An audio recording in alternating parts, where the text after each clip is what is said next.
একটা ছোট্ট কথা একটু না বললে বাবা এই লীলাতে যাওয়া যাচ্ছে না। এই যে আমরা হরিবাসরে আপনারা দেখছেন কলা গাছ পোতা রয়েছে মাটিতে, তার পাশে ঘট দেওয়া রয়েছে। বাড়িতে যে কোনো পূজা করুন, এমনকি শ্রাদ্ধেও, বাবা মার শ্রাদ্ধেও দেখবেন কলা গাছ অপরিহার্য। এই কলা গাছের জন্ম কেমন ভাবে হলো বাবা? কে এই কলা গাছ? একটু জেনে নিন। আমার মনে হয় এটা আপনাদের প্রয়োজন আছে জানার, কেননা এই লীলাতে প্রবেশ করার পূর্বে এটা জানার, এটা বলা অপরিহার্য। সত্যযুগে বাবা এক অপরূপা সুন্দরী গুণী ছিলেন, যে সুন্দরী সর্বদা ভগবানের নাম গান করেন, ভগবান শ্রী বিষ্ণু হরিনারায়ণের নাম গান করেন। তার নাম ছিল রম্ভা।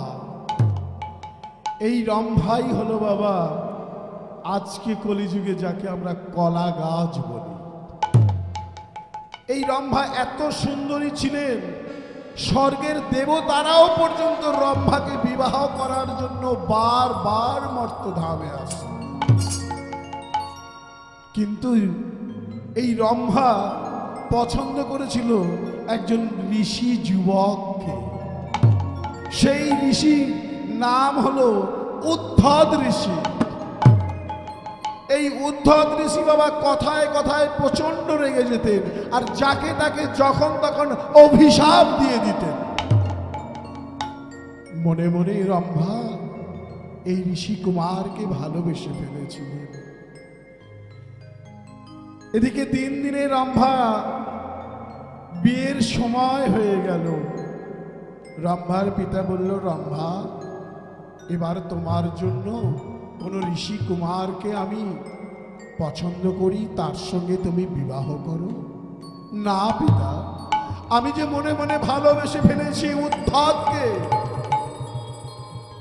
এই উদ্ধত নাম শুনে পিতা চমকে উঠলেন। রম্ভা, এ কি সর্বনাশ করেছো তুমি? তুমি উদ্ধতকে ভালোবেসেছো। উদ্ধত তো কথায় কথায় রেগে যায় আর যখন তখন অভিশাপ দেয়। পিতা, বিবাহ যদি করতেই হয় আমি উদ্ধতকেই বিয়ে করব, আর কাউকে কোনোদিন বিবাহ করব না। মেয়ের কথা শুনে, একমাত্র গুণী মেয়ের কথা শুনে রম্ভার পিতা গেলেন উদ্ধত ঋষির কাছে। বললেন, হে ঋষি যুবক, হে ঋষি কুমার, আমার কন্যাকে তুমি বিবাহ করো। উদ্ধত বলল, হে ঋষি, হে মুনি, হে যোগী, আমি বিবাহ করতে পারি, আমার একটাই শর্ত আছে। আমি যখন রম্ভাকে যা বলবো আমার নির্দেশ শুনতে হবে। যেদিন আমার নির্দেশ অমান্য করবে সেদিন আমি ওকে ত্যাগ করব। যথা সময়ে ঋষি যুবক উদ্ধতের সঙ্গে বিবাহ হয়ে গেল রম্ভার। খুব ভালো সময় চলছে বাবা। বিবাহ বৈবাহিক জীবন তাদের খুব সুখময়। কিন্তু ওই যে লাইট পোস্টের তলায় অন্ধকার থাকে, সুখের পরে দুঃখ, দুঃখের পরে সুখ, এটাই তো নিয়তির নীতি। কোনো একটা দিন উদ্ধতের গৃহে উদ্ধতের গুরুদেবের আগমন ঘটল। সে সময় রম্ভা জল আনতে গিয়েছিলেন নদীতে, আর জল নিয়ে ফিরতে একটু দেরি হলো।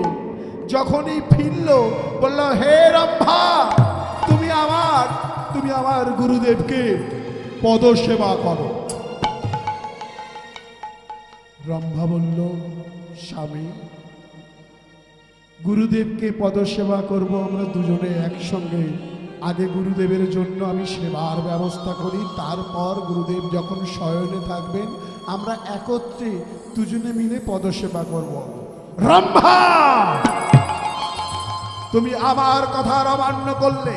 আমি তোমায় বলেছিলাম গুরুদেবের পদসেবা করতে, তুমি স্থির হয়ে দাঁড়িয়ে রইলে। আমার কথার অমান্য হয়েছে, তাই আমি তোমায় অভিশাপ দিলাম। স্বামী, ও গো স্বামী গো, ও গো স্বামী,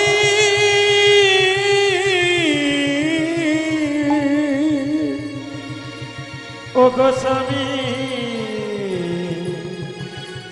স্বামী গো